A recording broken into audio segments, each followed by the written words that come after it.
tudo bom? Sejam todos muito bem-vindos ao meu canal. Eu sou Gisele Costa e hoje a gente vai bater um papo muito legal sobre o pré-natal, a importância de se fazer o pré-natal. A gente vem falando nas últimas semanas sobre a saúde da mulher e semana passada eu trouxe sobre a descoberta da gestação. E agora a gente vai falar sobre o passo mais importante, que é o pré-natal, acompanhamento da gestante durante todo esse período aí que ela está carregando o bebê dentro do útero até o nascimento. Lembrando que o pré-natal ele só vai se encerrar não após o nascimento da criança, mas após os 45 dias de pós-parto, na última consulta que a gente conhece como consulta de puerpério. E eu quero trazer para vocês detalhes importantes desse acompanhamento, que é bom que todos saibam, porque tem grande impacto na saúde da mãe e também na saúde do bebê. Para todo mundo entender o que é, o pré-natal nada mais é que o acompanhamento durante todo o processo gestacional, durante os 9 meses ou as 40 semanas gestacionais. E por que a gente fala tanto do pré-natal e por que ele é tão importante? Porque ele não é realizado unicamente pelo enfermeiro na primeira consulta e nem somente pelo médico ali nas consultas subsequentes. O pré-natal envolve toda a equipe multiprofissional. Para vocês terem noção, primeiramente, após a descoberta da gravidez, a primeira ação que a mulher deve fazer é procurar a unidade básica de saúde. Enquanto enfermeira, as gestantes chegam até mim, então nós temos todo um protocolo a seguir, o acolhimento a essa gestante, a assistência imediata a ela para a realização de exames, preenchimento do cartão do pré-natal, solicitação inclusive de exames laboratoriais e de imagem, como o primeiro ultrassom, além de articular, ou seja, coordenar toda a sequência do pré-natal. E para isso, a gente envolve todos os nossos colegas, que são o médico que vai acompanhar a gestante a cada mês na consulta do pré-natal. Nós envolvemos os agentes de saúde que vai fazer a busca ativa dessa gestante, que vai estar atrás dela, lembrando das consultas, avisando dos exames, reforçando a necessidade do pré-natal. Inclusive, pessoal, em visita domiciliar, o agente de saúde tem um papel primordial ali dentro, que é fazer o quê? Identificar fatores de risco para aquela gestante e para o bebê. Porque nós vimos também que nós temos fatores de risco não somente relacionados ao corpo, não somente relacionados ao processo da gestação, como também fatores de risco que vai influenciar de maneira externa, como a relação conjugal, como o trabalho que tem que dar essa flexibilidade, essa possibilidade da gestante estar acompanhando aí o pré-natal por completo e outros fatores que vão influenciar. Além do agente de saúde, nós também temos a articulação com o profissional, por exemplo, da odontologia. Vocês sabiam que a doença periodontal é risco absoluto para parto prematuro, para risco de aborto? Muitas gestantes não sabem, mas é importantíssima a avaliação da saúde bucal da gestante dentro do pré-natal. Por isso, eu digo que a gente envolve toda uma equipe multidisciplinar, porque a gente quer apanhar essa gestante em todos os seus pontos mais importantes, em tudo aquilo que vem afetar a saúde dela e a saúde do bebê.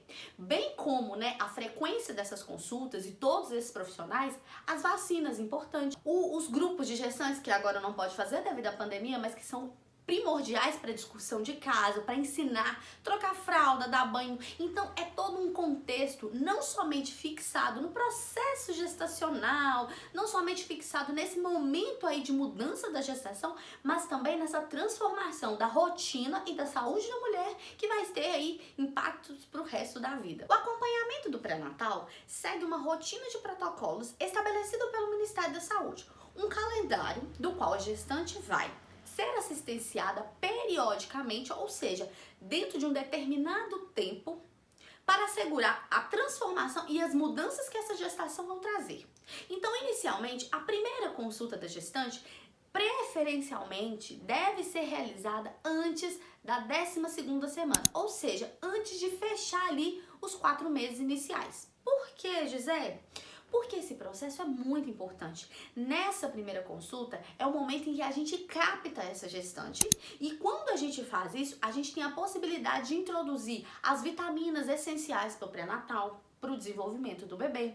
A gente tem a possibilidade de iniciar aí o acompanhamento e a identificação de fatores de risco, alguma doença que vai influenciar e dá tempo da gente tratar sem afetar o bebê. Além do que, esse processo inicial é o mais importante, que é o processo de desenvolvimento das estruturas do bebê. Os 3 primeiros meses, os 4 primeiros meses são importantíssimos, porque a mulher tem muitos sintomas. Há aquelas que não sentem nada, mas há aquelas que têm muitos sintomas e devem ser acompanhadas para a gente orientar a alimentação, a reposição de líquidos, para a gente poder introduzir algum medicamento, né? Eu, juntamente com o médico, a equipe multidisciplinar, um medicamento que possa amenizar os enjoos, amenizar os vômitos da gestação, que são muito comuns, para que a mulher possa conseguir comer, possa conseguir dormir de uma maneira mais tranquila, para que ela tenha realmente essa qualidade de vida dentro do possível. Porque esses sintomas iniciais são muito comuns, mas eles cessam até um determinado período da gestação. Por isso é tão importante a gente captar, a gente identificar essa gestação e começar o acompanhamento logo nos primeiros meses. Depois dessa primeira consulta, a gestante deve ser assistenciada, ou seja, ela deve comparecer a uma consulta por mês até a 28ª semana, até em torno dos 7 meses. Depois da 28ª semana, a gestante começa a ser acompanhada de 15 em 15 dias, até a 36ª semana. E depois da 36ª semana, no último mês da gestação, a gestante é acompanhada a cada mês. Isso, pessoal, é protocolo, isso é recomendação do Ministério da Saúde. Porque o que tem de tão importante, né? Eu acredito que muita gente deve se perguntar.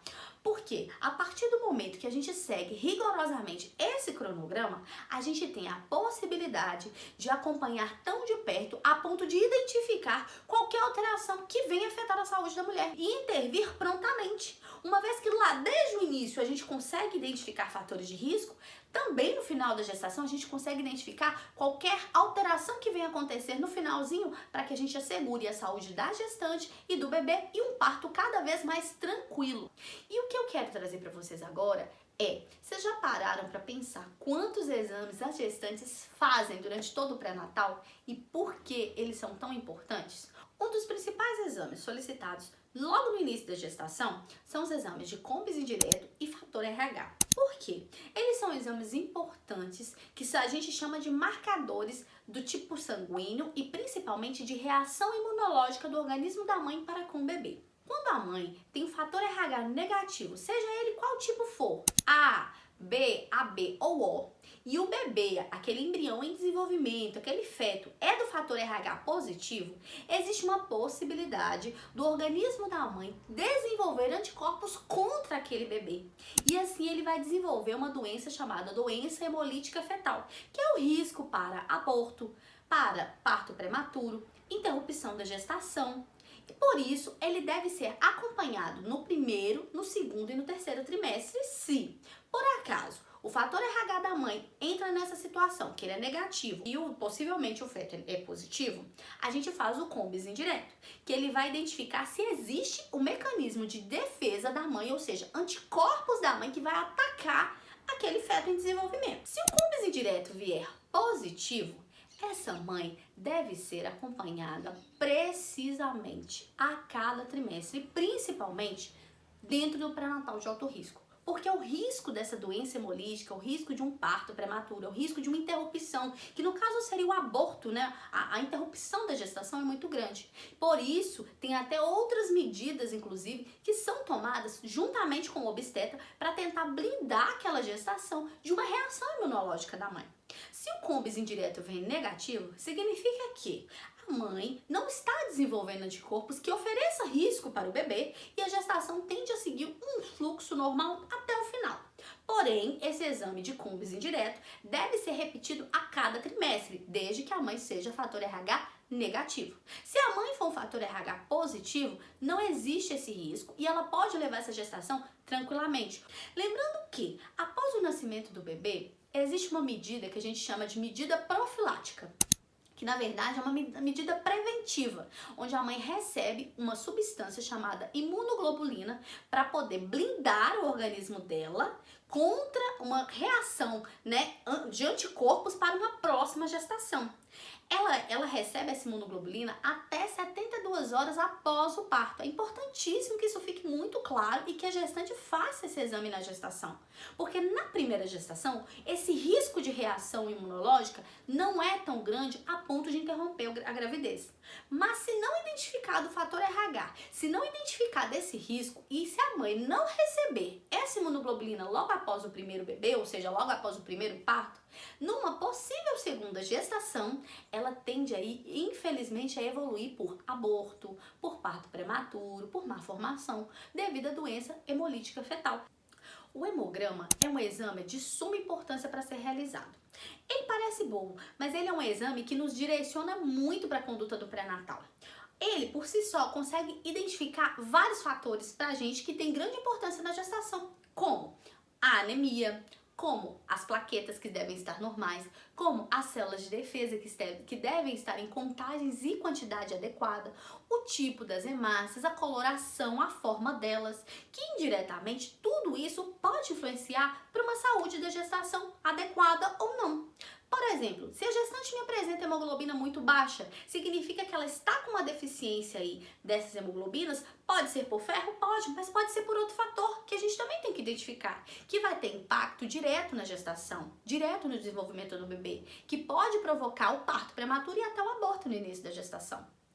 A hemoglobina, além dela, nós temos também as plaquetas, que é aquele fator de coagulação sanguínea, que deve estar adequados e que no último trimestre eleva-se a quantidade propositalmente, que é para fazer com que a mãe consiga estancar o sangramento após o processo do parto, sem aquele risco dela perder muito sangue, além daquilo que já é esperado para o processo do parto, seja ele normal, seja ele cesáreo. Então é extremamente importante. As células de defesa nos indicam o quê? Indicam infecções recentes, indicam algum problema na série branca que a gente chama, né? Algum problema ali naquela contagem de células de defesa, alguma alteração que vai impactar diretamente na saúde do bebê. Por isso, o hemograma ele é solicitado no primeiro, no segundo e no terceiro trimestre. Por ser um exame de suma importância, porque ele abre um leque de investigações que a gente tem que ter com essa gestante a cada trimestre. A eletroforese de hemoglobina é um exame muito importante que a gente utiliza para poder fazer a identificação e a análise daquelas hemácias. Por quê, pessoal? A anemia falciforme, por exemplo, que é um problema de saúde diretamente nas hemácias, mas que não está relacionado à falta do ferro, torna-se uma condição clínica muito grave na gestação. Ou seja, gestantes que possuem anemia falciforme são potencialmente graves e devem ser acompanhadas de perto. A eletroforese de hemoglobina analisa pra gente a saúde dessas hemácias, porque o padrão da hemácia tem que estar adequado com seus níveis de normalidade. Partindo desse ponto, muitas gestantes têm a gestação ali iniciada e interrompida até mesmo antes das 12 semanas. É muito comum. E nem sempre as causas são identificadas, ou talvez a gestante não tenha a menor noção. Mas porque talvez não tenha dado nem tempo da gente fazer esses exames e ela identificar um fator do próprio organismo, que interrompeu a gestação por si só, por algum fator de risco, talvez, como por exemplo a hemoglobina. Outro exame importantíssimo que a gente solicita a cada gestação é o exame de glicemia de jejum. Ele é pedido a cada trimestre da gestação, para a gente poder acompanhar a quantidade de glicose no organismo daquela mãe durante o tempo de jejum. Nós sabemos que todos nós, indivíduos, temos um limite máximo para a gente poder ter o nível de açúcar no sangue. Na gestante, esse limite é reduzido. O ideal que essa gestante tenha é uma glicemia abaixo de 92 miligramas em jejum. Por isso é tão importante pedir esse exame a cada trimestre da gestação. Quando a gestante apresenta uma glicemia acima de 92 miligramas até 126 miligramas, por exemplo, significa que a gente precisa ficar alerta e acompanhar precisamente, fazer medidas de glicemia capilar esporádicas, como acompanhamento, e cada vez mais acompanhar a glicemia de jejum. Além da glicemia de jejum, nós pedimos também o teste de tolerância oral à glicose, que é um teste no qual a mulher recebe uma determinada carga de açúcar e ele é medido em jejum, após uma primeira hora dessa carga de açúcar e após a segunda hora dessa carga de açúcar, para a gente poder mensurar a quantidade de resistência à insulina que esse organismo da mãe tem. Trazendo para a clínica da gestação, a diabetes gestacional ela não é recomendada na gestação e é um fator de risco para o desenvolvimento de bebês gigantes, desenvolvimento de doenças metabólicas do bebê, o histórico de diabetes gestacional da mãe. Porém, ela também pode ser corrigida com hábitos muito simples como redução do açúcar, redução de massa, acompanhamento nutricional e acompanhamento no pré-natal de alto risco. Após o nascimento do bebê, ele também passa por esse monitoramento imediato, com medidas de glicemia frequente, de 3 em 3 horas, para detectar se esse bebê não desenvolveu nenhuma doença metabólica decorrente, ou seja, por causa da diabetes gestacional. Durante a gestação e a cada trimestre dela, nós pedimos também o rastreio. Nós realizamos, inclusive, até dentro do consultório, no posto de saúde, o rastreio de infecções sexualmente transmissíveis. Quais são elas? As mais importantes: sífilis, hepatite B, hepatite C e HIV. No primeiro trimestre, logo na primeira consulta, após atendimento dessa gestante, o que eu faço? Vou dar um exemplo para vocês. Assim que eu atendo a minha gestante, assim que a gente faz, eu solicito os exames de sangue, eu faço o cartão do pré-natal, a gente faz os testes rápidos de sorologias para ISTs, que são as sorologias para justamente essas doenças que eu citei. São importantíssimos, pessoal, porque, por exemplo, a sífilis é uma doença bacteriana severa que deve ser tratada tanto a mãe quanto o parceiro logo no início da gestação. Porque, infelizmente, além da transmissão por via sexual, ela também tem transmissão por via transplacentária, ou seja, a mãe transmite essa doença para o bebê, que pode provocar malformações, abortos espontâneos, alterações no líquor, e que vão impactar diretamente na saúde do bebê. Por isso, uma vez que a gente identifica essa gestante com sífilis, nós seguimos um protocolo de acompanhamento, tratamento, realização de um novo exame para mensurar a quantidade dessa bactéria no sangue, para a gente poder ter um padrão seguro e concluir o tratamento e acompanhar essa gestação até o final.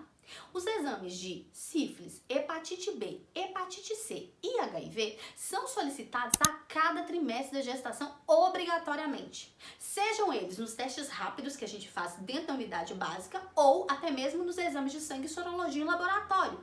A gestante, por exemplo, que é portadora do vírus HIV, tem a chance de ter um pré-natal super saudável, desde que, identificado esse fator de risco, ela possa ser tratada e possa ser acompanhada. O coquetel antirretroviral esteja em dia, pois ela deve estar tomando ele continuamente. As consultas com infectologistas devem ser associadas ao pré-natal. E o pré-natal dela, logicamente, é um pré-natal de alto risco. Por isso, vai para o obstetra especialista nesse setor. Outro exame importantíssimo realizado logo no início da gestação e também em cada trimestre é o exame de toxoplasmose. Toxoplasmose, para quem não sabe, é a doença transmitida pelo gato, pelas fezes do gato, em alimentos mal processados, mal cozidos, mal lavados, enfim. Ou seja, essa doença na gestação tem um impacto muito grande, principalmente por provocar o aborto espontâneo, principalmente por provocar malformações no bebê. A gestante que possui a toxoplasmose vai ser acompanhada no pré-natal de alto risco e no centro de referência, porque ela vai necessitar de medicações muito fortes que vão impactar no pré-natal e por isso ela deve ser assistida. Outro exame importantíssimo que a gente solicita e acompanha, inclusive a gente pede a cada 3 meses, que é a cada trimestre, é o exame de urina e a urocultura, que é onde a gente acompanha e faz uma análise da urina dessa mulher, para identificar a possível infecção bacteriana. Nós sabemos que a mulher tem uma predisposição, ou seja, uma facilidade muito maior de desenvolver infecção urinária, por conta da anatomia, da genitália da mulher. Na gestação, essa infecção urinária deve ser tratada e acompanhada muito minuciosamente. Por isso a urocultura deve ser realizada para a gente poder identificar quais antibióticos essa bactéria é resistente e quais antibióticos essa bactéria é sensível. E quais os antibióticos que essa bactéria sendo sensível, a gestante vai poder utilizar. Então, pessoal, é isso que eu queria trazer para vocês hoje. Eu espero que vocês tenham gostado, espero que tenha sido esclarecedor para vocês e que vocês tenham identificado por que é tão importante fazer o pré-natal. A nossa conversa ainda não acabou, eu ainda tenho muita coisa legal para trazer sobre o pré-natal e eu encontro vocês no próximo vídeo. Muito obrigada pela presença de todos, um grande beijo. Não se esqueçam de curtir o vídeo, de indicar para os amigos, de se inscrever aqui no canal e ficar por dentro de todas as atualizações e quando a gente lançar vídeo novo do canal. E principalmente, manda esse videozinho para aquela gestante que você sabe que tá ali na moita, que não tá indo fazer o pré-natal, porque já sabemos o quão importante é. Um grande beijo e até a próxima. Tchau!